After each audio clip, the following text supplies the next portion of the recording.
제가 가진 성경 신약 61페이지에 있습니다.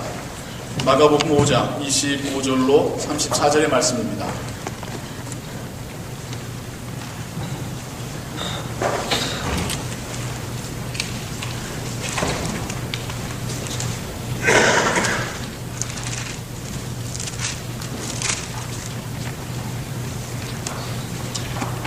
저와 여러분들이 한 구절씩 번갈아 교도하시고 마지막 절은 함께 공도하겠습니다. 12해를 혈루증으로 앓는 한 여자가 있어 많은 분에게 많은 괴로움을 받았고 있던 것도 다 허비하였으되 아무 소용이 없고 도리어 더 중하였던 차에 예수의 소문을 듣고 무리 가운데 섞여 뒤로 와서 그의 옷에 손을 대니 이는 내가 그의 옷에만 손을 대어도 구원을 얻으리라 하밀러라. 이에 그의 혈루 근원이 곧 마름에 병이 나은 줄을 몸에 깨달으니라.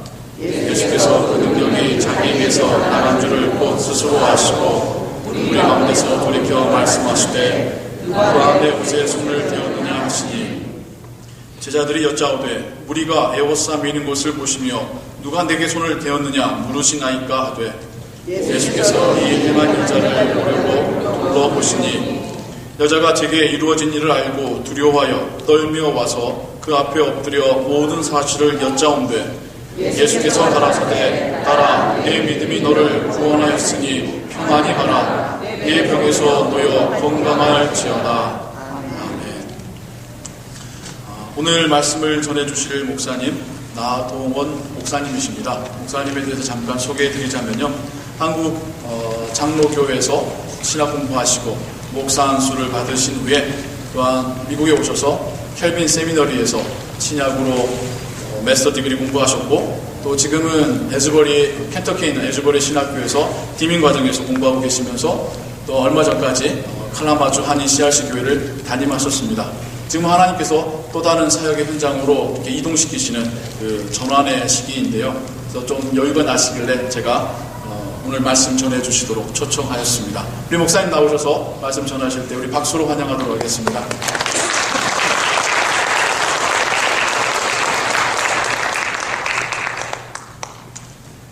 반갑습니다. 네. 반갑지 않으세요? 네, 조금 전에 소개받은 나동원 목사입니다. 먼저 이렇게 하나님의 말씀을 여러분과 함께 나눌 수 있도록 해주신 우리 하나님께 그리고 여러분 모두에게 감사를 드립니다. 제가 오늘 아침에 여기 오면서 처음에 출발할 때는 새벽녘 같았어요. 그러다가 중간에 해가 쫙 뜨는 그 모습을 보고 왔습니다. 최근에 눈이 왔는데 그 나뭇가지에 다 그 눈이 꽃처럼 열매 맺는데 그것이 햇살을 맞고 찬란하게 비치는 걸 봤습니다. 그런데 그 아름다운 그 순간에 주님께서 제 마음에 이런 감동을 주셨습니다. 내가 어디로 가느냐? 넌 무엇 때문에 가느냐? 참 복음 때문에 제가 그 자리, 그곳을 지나간다를 생각하니까 너무너무 감격스러웠습니다. 여러분과 제가 지금 이 자리에 온 것은 하나님의 말씀 때문입니다. 이 말씀 안에서 우리의 인생을 부유롭게 하시는 주님의 은혜를 함께 나누기를 원합니다. 같이 함께 먼저 기도하겠습니다. 좋으신 하나님 아버지, 오늘도 우리의 인생 한가운데 오셔서 엠마오 도성 가운데서 말씀하신 그 주님처럼 우리에게 말씀하여 주옵소서. 못이 판자를 뚫듯이 주님의 말씀이 우리의 영혼의 심령의 판자 위에 뚜렷하고 명백하게 말씀하게 하여 주옵소서. 오늘도 주님 앞에서 예배 드리는데 우리의 심령이 가라지 못하여 듣지 못하는 심령이 있습니까? 그들에게 하나님의 말씀을 들을 수 있는 귀를 허락하여 주옵소서. 또 이 자리에 함께하는 모든 성도분들, 주님, 아이로 인해서 예배를 방해받을 수 있는 어린 자녀를 가진 어머니에게도 함께하여 주시고 또 통역으로 함께 주님의 말씀을 듣는 당신의 사랑하는 자녀들 위에도 온 세상을 만드신 주님의 한 음성으로, 한 목소리로 듣게 하여 주옵소서. 이 시간을 주님 앞에 올려드리오며 예수님의 이름으로 기도하옵나이다. 아멘.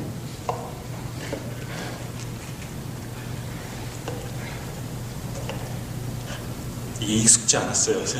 저는 항상 와이어리스 마이크를 썼는데 죄송합니다. 요즘 인기 있는 하이브리드 차가 있습니다. 이 차는 이 화석연료와 함께 이 값싼 이 전기연료를 같이 쓸 수 있는 그런 자동차입니다. 지금은 전기가 굉장히 저렴한 에너지가 되었습니다. 그런데 제가 어렸을 때는 이 전기는 가장 비싼 고급 에너지였습니다.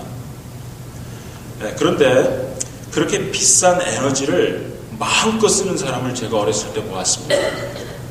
그 집에 제가 놀러 갔을 때 알았던 것은 이 불을 이렇게 전기도 이렇게 환하게 비치고 또 바닥도 이렇게 전기로 이렇게 쫙 전기선을 깔아서 아주 최첨단의 그 난방을 갖추는 사람을 보았습니다. 그 당시 연탄으로 온도를 이렇게 데펴서 난방했던 것에 비하면 엄청난 그러한 그 최고의 그 고급 시설이 아닐 수 없습니다. 당연히 엄청난 전기를 썼겠죠. 그런데 제가 궁금한 것은 어떻게 그렇게 가난했던 사람이 그렇게 비싼 전기를 마음껏 쓸 수 있냐는 것입니다. 거기에는 하나의 비밀이 있었습니다. 그들이 전기를 마음껏 쓸 수 있었던 것은 실은 그 앞에 지나는 이 전기선이 있는데 그것을 몰래 끌어다 쓴 겁니다. 그 집에 그 전기를 전공하는 사람이 있었어요. 이분이 교묘하게 전기를 고압선을 안전하게 끌어다 정부의 허락도 없이 마음껏 쓰는 것이었습니다. 아주 잘못된 거죠. 그런데 오늘 우리가 읽은 본문에 보면 이와 비슷한 상황이 나타나 있습니다. 그것은 엄청난 예수님의 능력을 끌어다가 쓴 한 여인이 등장하고 있습니다. 무한한 하나님의 능력을 이 주님의 허락도 안 받고 교묘하게 끌어다 써서 자신의 인생의 문제를 해결한 여인이 나타나고 있습니다. 더욱 놀라운 것은 그렇게 엄청난 능력을 끌어다 쓰는데도 불구하고 예수님의 주위에 많은 사람들이 하나도 몰랐다는 것입니다. 교묘하게 아주 아까 전기를 끌어다 쓴 사람보다 더 교묘하게 이 전기를 하나님의 에너지를 쓴 겁니다. 성경에는요 많은 기적이 나타납니다. 근데 이 기적에는 한 가지 특성이 있습니다. 그 기적의 특성은 수혜자, 즉 받는 사람의 능력에 좌우된 것이 아니라 주는 분의 능력, 하나님의 능력과 의지에 이게 좌우되는 거예요.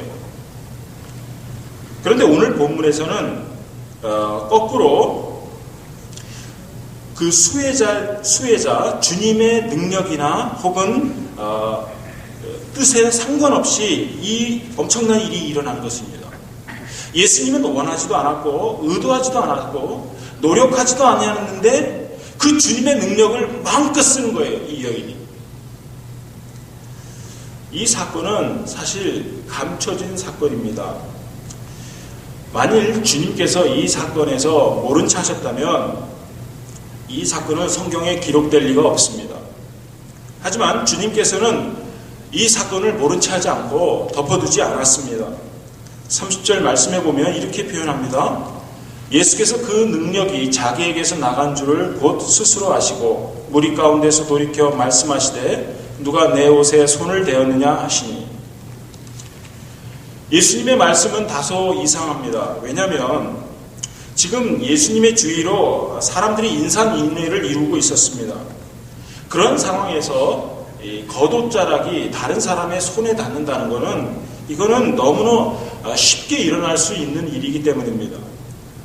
예수님의 옷이 다른 사람에게 닿지 않는 것이 오히려 이상할 뿐입니다. 그럼에도 불구하고 예수님께서는 가는 길을 멈추고 같이 동행했던 그 사람도 멈추게 하는 이러한 일을 하신 것입니다. 그리고 이렇게 말했습니다. 누가 내 옷에 손을 대었느냐? 누가 내 옷을 만졌느냐? 주님께서는 지금 자기에게 엄청난 파워가 나갔다고 그렇게 말하고 있습니다. 마치 구름 속에 있는 그 전기 에너지가 땅에 그 번개로 수만 볼트가 흐르듯이 예수님의 엄청난 능력이 갑자기 나갔다는 거예요. 예수님은 그것을 간과하지 않았습니다. 이윽고 범인이 나타났습니다. 그 여인은 두려워하면서 떨면서 주님 앞에 나와서 모든 것을 다 고백했습니다. 그녀의 비참했던 과거 하나하나 모두를 다 밝히는 거예요. 그리고 어쩔 수 없는 행동이었음을 주님 앞에 고백했습니다. 그런데 주님께서는 다음과 같이 말씀하셨습니다. 오늘 이 사건을 주목할 이유가 바로 여기에 있습니다. 그 이유에 대해서 주님께서 뭐라고 말씀하는지 34절에 이렇게 말합니다. 예수께서 가라사대 딸아 내 믿음이 너를 구원하였으니 평안히 가라. 내 병에서 놓여 건강할지어다. 주님께서는 두려워하는 그 여인을 지금 책망하지 않으셨습니다. 도리어 그녀가 가진 믿음을 칭찬했습니다. 그 여인이 가지고 있는 믿음 때문에 능력이 나타났다고 주님은 말씀하셨습니다. 그 여인의 믿음이 이러한 엄청난 일을 일으켰다고 주님은 증거해 주셨습니다. 여러분, 주님이 어떤 믿음을 보셨기에 이렇게 칭찬하는 것입니까?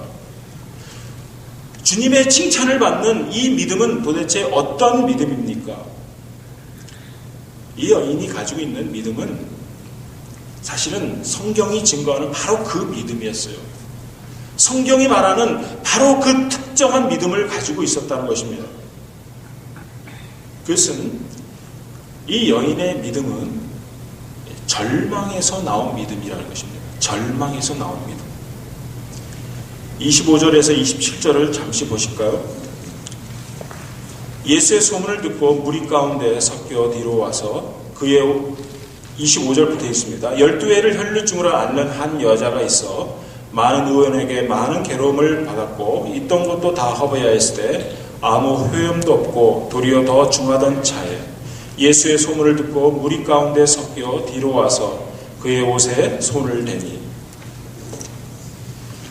이 여인의 병과 관련해서 굉장히 자세한 기록이 여기 있습니다. 이 여인은 12년 동안 혈루증, 즉 몸에서 피가 새어나는 특별한 병을 앓고 있었습니다.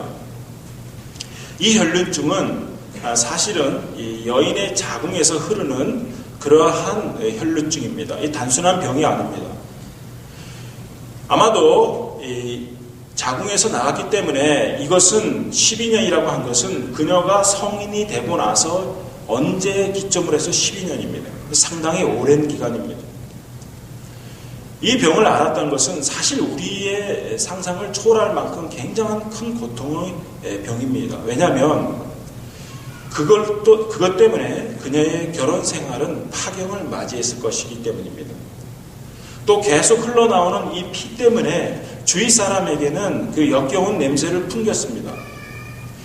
더 중요한 것은 레위기 15장에 보면 그 율법 말씀에 이 피를 계속 흘리는 여인은 unclean, 그러니까 거룩 부정하다라고 판명했습니다. 여기서 부정하다는 것은 이 더럽다는 뜻이 아닙니다. 이거는 하나님께 가까이 갈 수 없는 존재를 부정하다고 말하기 때문입니다. 그렇다면 이 여인은 가정에서 그리고 사회에서 그리고 심지어는 하나님께도 버림받은 그런 여인이 된 것입니다. 그래서 그 여인이 자신의 병을 고치기 위해서 필사적인 노력을 했습니다. 그녀는 소위 용하다는 의사는 다 찾아갔습니다. 그런데 오늘 밝혀진 것처럼 많은 의원에게 많은 괴로움을 받았다고 증거하고 있습니다. 그 중에 돌팔이 의사도 있었을 것입니다. 그러나 정말 귀했던 실력 있는 의사도 이 여인을 고칠 수가 없었습니다. 그래서 끝내 이 여인은 절망감 속에서 허덕였습니다. 또 많은 의원을 찾았다는 것은 당시 상황으로 볼 때 이 여인이 굉장히 부자였다는 것을 증명합니다. 하지만 자신의 돈을 모두 소진시키고 아무 효험도 없었고 설상가상으로 그 증세는 더 심했다고 오늘 말씀은 증거합니다. 한마디로 그녀는 자신의 모든 것을 동원했습니다. 병을 치료하기 위해서 모든 것을 희생하였습니다. 그런데 낫기는커녕 점점 악화되고 이제 거짓 신세가 되었습니다. 병으로 고생한 것을 넘어서 가난해지고 사회와 그 다음에 하나님으로부터 모두 소외받은 가장 비참한 여인이 된 것입니다.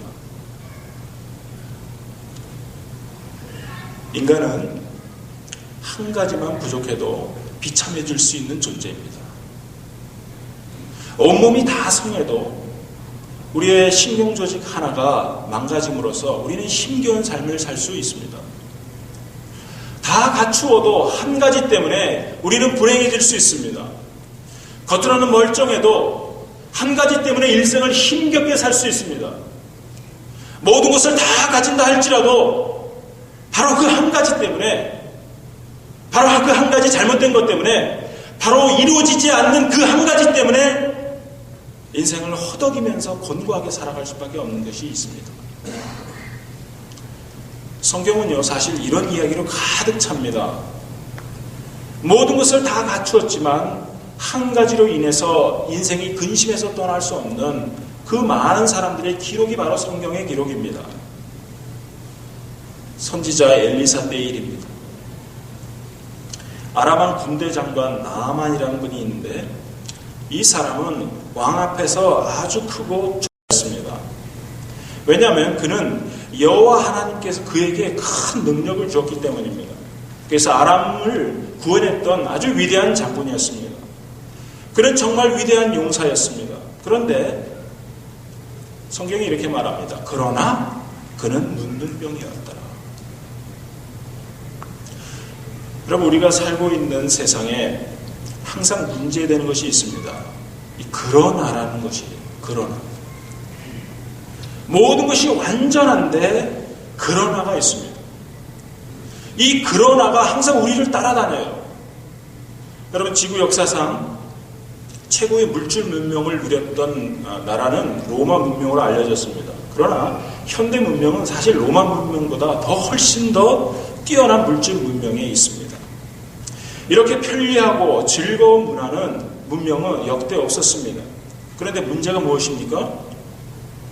그 문제의 그러나가 지금도 우리에게 있다는 것입니다. 거의 모든 것이 완벽하다고 생각하는 그 순간에 그 그러나가 끼어 있는 것입니다. 그리고 그 한 가지로 인해서 인간은 철저하게 소외되고 불행해지고 끝내는 불안한 미래로 인해서 절망하게 된다는 것입니다. 성경과 동일하게 우리가 사는 이 세상은 이런 이야기로 가득 차 있습니다. 사람마다 여러 가지 부족함을 경험하고 있습니다.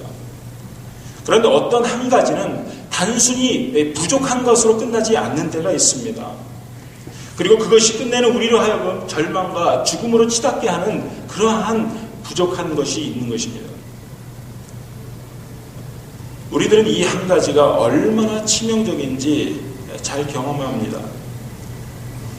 생각해 보시기 바랍니다. 사람들이 겪는 문제가 각각 다르겠지만 결국 한 가지의 문제점이 있다는 점에서 우리는 동일합니다. 한 사람의 그리스도인으로서 신앙생활을 하면 할수록 알아가는 것이 있습니다. 그것은 우리에게 필요한 것은 사실 그 한 가지 문제가 해결되어야 된다는 것입니다. 여러분, 신앙이 무엇입니까?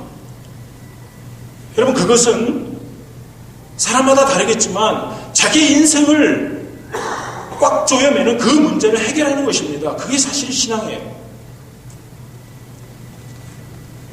성경에 야곱의 인물은 참 특이하죠. 이 야곱의 인생에 보면 그 한 가지 숙제가 있다는 것을 발견합니다. 그것은 그의 형 에서였습니다.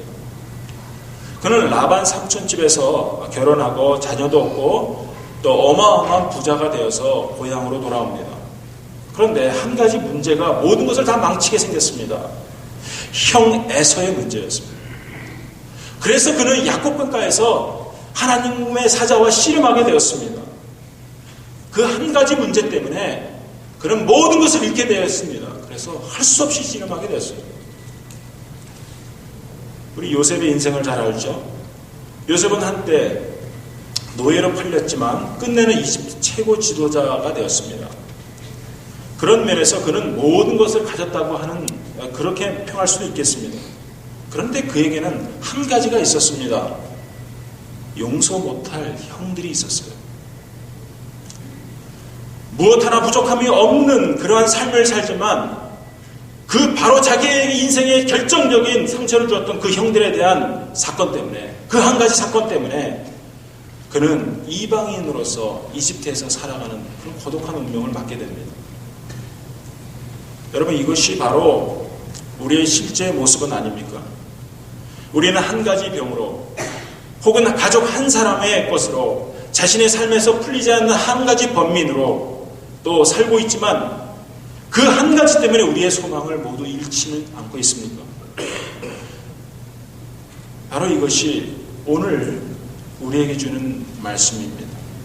그 한 가지 때문에 고통하며 소외받고 망가지고 있는 우리의 인생에 대한 주님의 말씀이 여기 있습니다. 오늘 이 자리가 우리에게 이 한 가지 문제에 대한 답을 얻는 자리가 되기를 원합니다. 그 해결은 어디에 있습니까? 아주 놀랍도록 단순한 데 있습니다. 그것은 예수 그리스도를 만지는 것입니다. 예수 그리스도를 만지는 거예요. 여러분, 만진다는 게 무슨 말입니까? 오늘 한 여인이 그것을 보여주고 있습니다. 이 여인은 어느 날 예수님에 대한 소문을 들었습니다. 단 한 가지, 자신의 인생에서의 단 한 가지로 인해서 그녀는 끔찍한 12년의 절망적인 삶을 살다가 한 가지 소문을 들었습니다. 거기에 소망을 걸었습니다. 그것은 바로 예수였어요. 그녀는 절망했습니다. 그녀는 그러나 절망하면서 한 가지를 알게 되었습니다. 그것은 자신을 신뢰하는 것도 소용없고 남을 신뢰하는 것도 소용없었지만 그가 메시아를 만나면 된다는 거예요. 그분 한 분 만나면 해결된다는 것을 이 여인이 알게 되었습니다. 그래서 그녀가 한 행동이 27절에 이렇게 기록되어 있습니다. 예수의 소문을 듣고 무리 가운데서 섞여 뒤로 와서 그의 옷에 손을 대니 이는 내가 그의 옷에만 손을 대어도 구원을 얻으리라 함이로라. 이에 그의 혈루 근원이 곧 마름에 병이 나은 줄을 몸에 깨달으니라.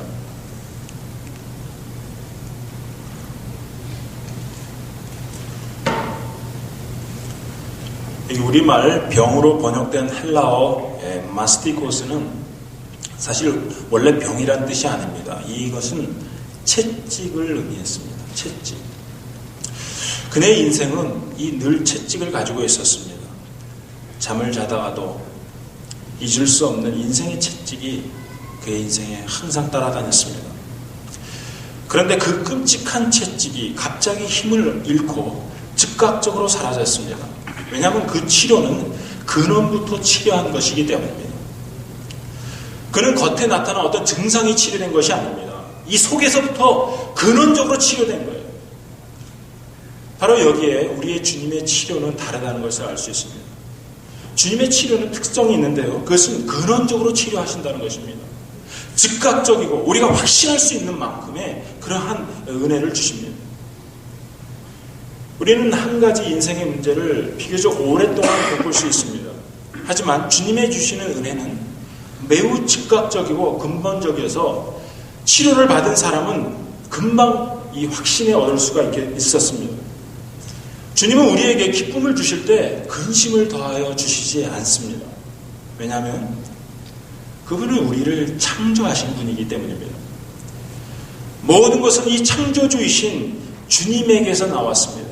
그러므로 근본 되시는 그 주님께로 갈 때 통증만 치료되는 것이 아니라 증상만 완화되는 것이 아니라 근원적인 데서까지 치료가 일어나는 것입니다.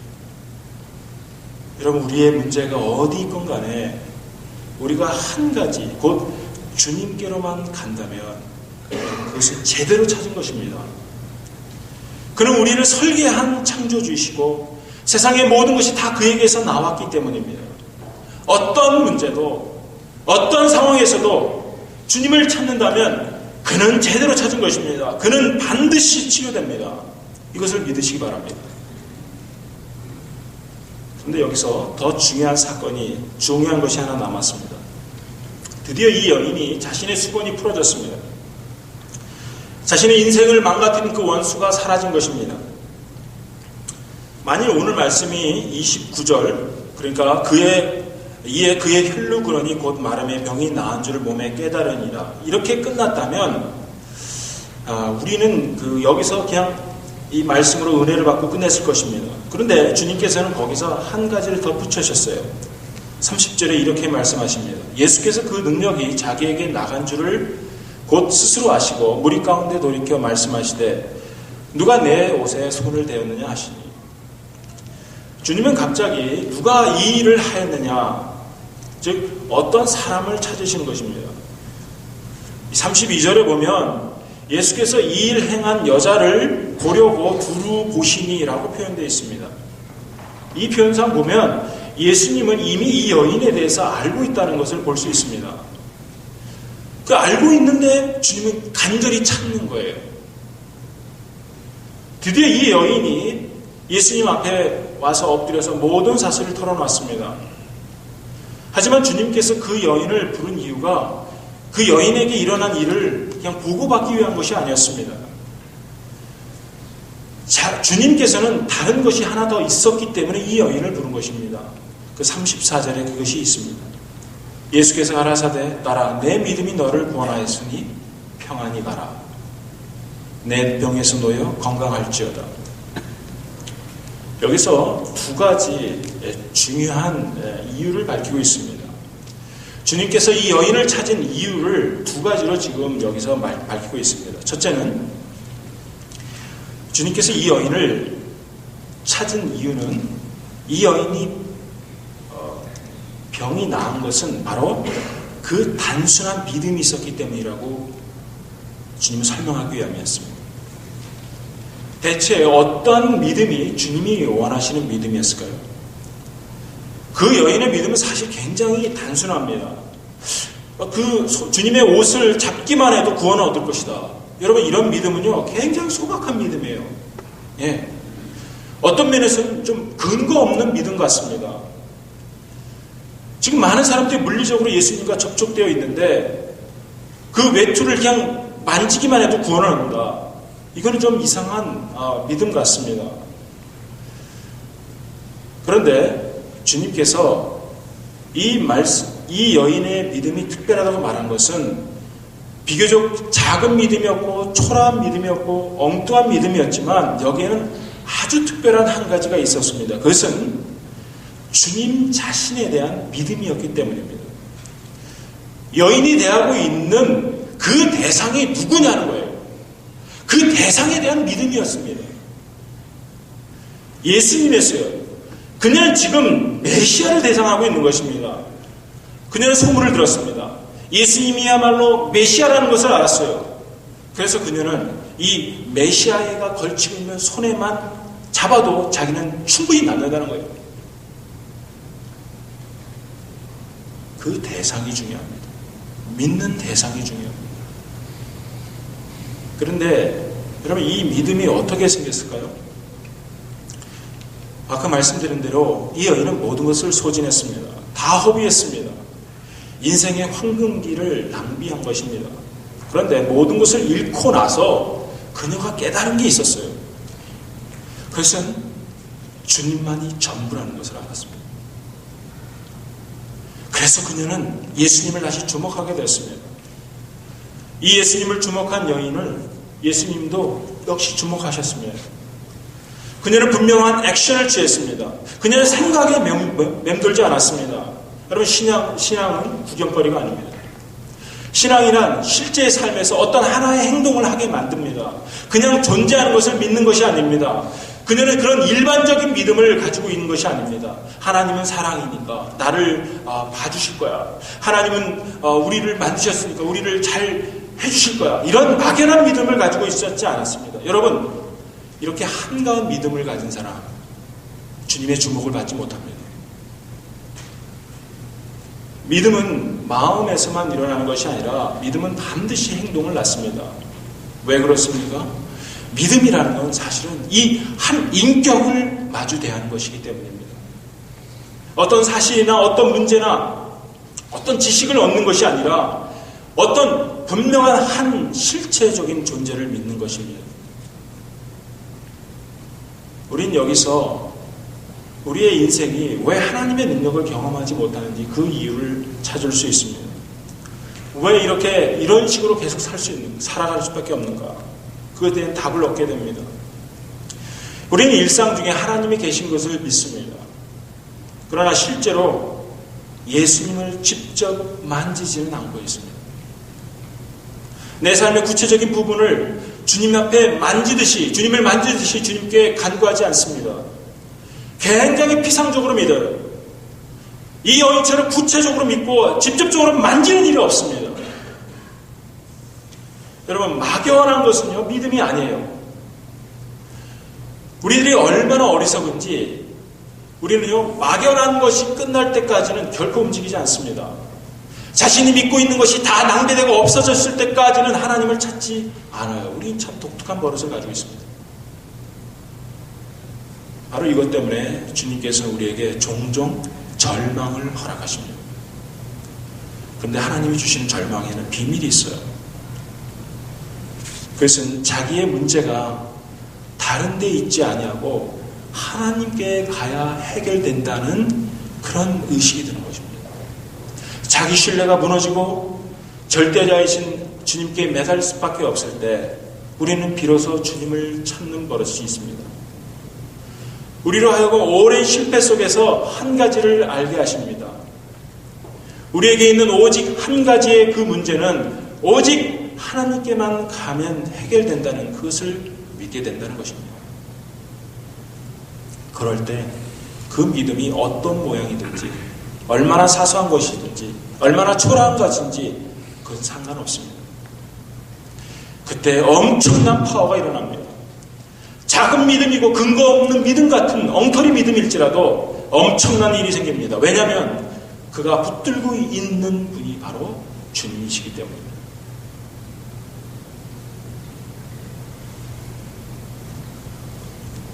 여러분, 이 작은 믿음이 이 여인에게 생기기까지 얼마나 걸렸을까요? 12년이 걸렸습니다. 여러분, 우리 안에 작은 믿음이 있습니다. 내 마음에 작은 변화가 있습니다. 주님을 갈망하는 어떤 소소한 결단들이 있습니다. 그거 굉장히 귀한 겁니다.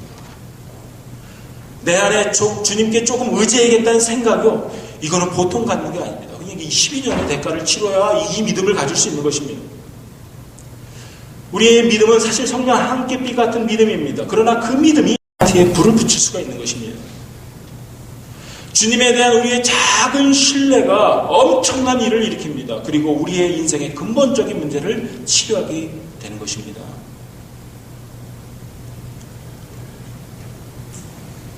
마지막으로 예수님께서 이 여인을 찾는 이유가 있습니다.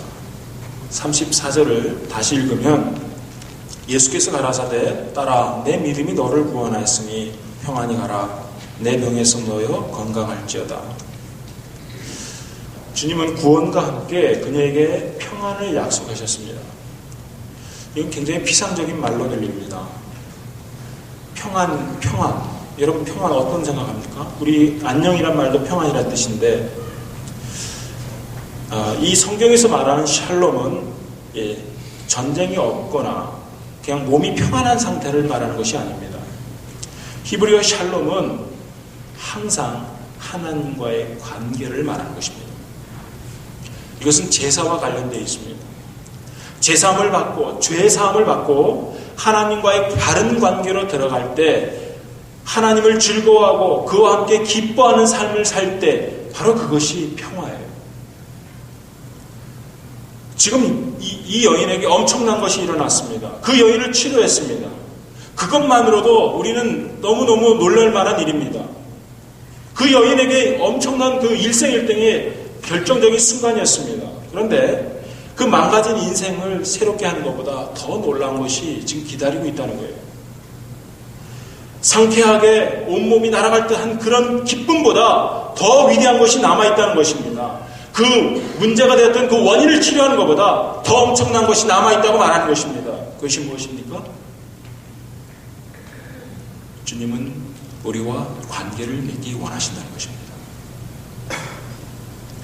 예수님으로 인해서 하나님과의 깊은 평화를 맛보게 하기를 원하신다는 것입니다.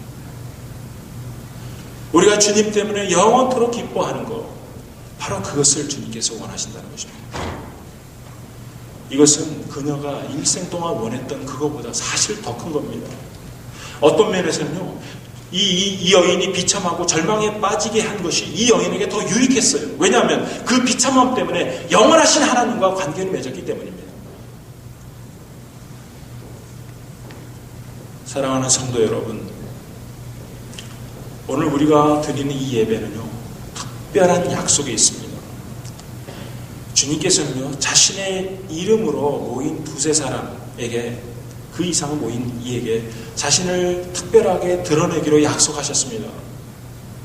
주님을 예배하는 많은 무리 가운데서 주님은 자신의 모습을 아주 특별한 방식으로 나타나기를 분명하게 약속하셨습니다. 여기서 우리는 치료를 받을 수 있습니다. 그러나 주님께서 더 원하시는 것이 있습니다. 주님은 자신의 능력을 우리에게 나타나기를 원하십니다. 그러나 더 큰 것은 우리의 영혼에 주님과의 영원한 관계를 맺기를 원하십니다. 여러분, 신앙의 첫 출발은 그런 제도나 전통이나 형식에 매여 있는 것이 아닙니다. 하나님과의 이 초자연적인 만남이 있는 것이 이 바로 신앙의 출발점입니다. 주님은 여러분의 질고를 아십니다. 여러분의 절망을 아시고 여러분의 비참함을 아십니다. 그분께 오늘 손을 내미십시오. 여러분이 손을 내밀고 있는 그 손을 주님께서는 꼭 잡아주실 것입니다.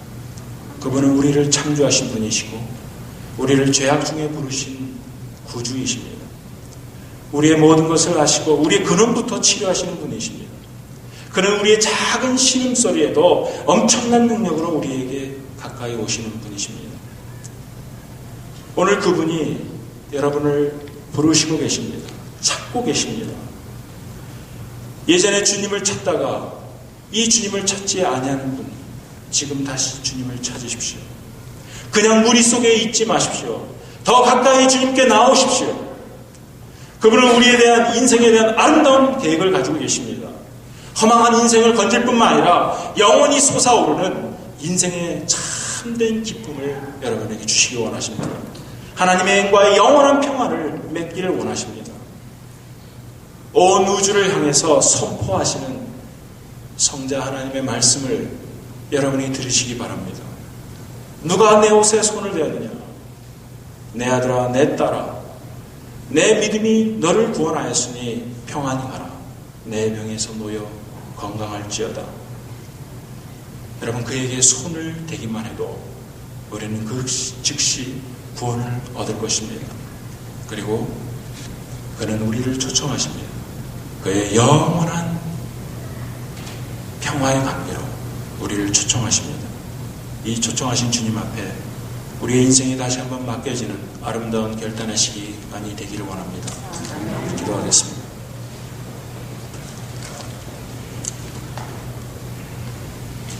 하나님 아버지, 오늘 한 여인이 자신의 인생의 문제를 해결하는 아름다운 말씀을 보았습니다.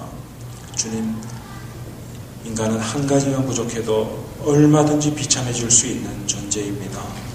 주님, 그러나 그 한 가지 문제 때문에 주님을 찾았고 그 주님을 찾은 것 때문에 그의 인생은 변화받았을 뿐만 아니라 하나님과의 영원한 평화를 누리게 되었습니다. 주님, 우리의 인생에도 주님 한 가지 문제로 고생하고 있고 한 가지 해결되지 않는 마음의 숙제가 있습니다. 주님, 그것이 오직 주님 앞에 나갔을 때, 믿음으로 주님을 만졌을 때 그것을 해결함 받을 뿐만 아니라 우리에게 더 크고 완전하고 온전한 상급을 줄 믿습니다. 우리의 인생이 하나님 앞에 붙들림 바 되게 하여 주시고 하나님을 기뻐하며 영원히 주님과의 관계를 맺는 아름다운 주님의 성도들이 될 수 있도록 은혜 베풀어 주옵소서. 예수님의 이름으로 기도하옵나이다.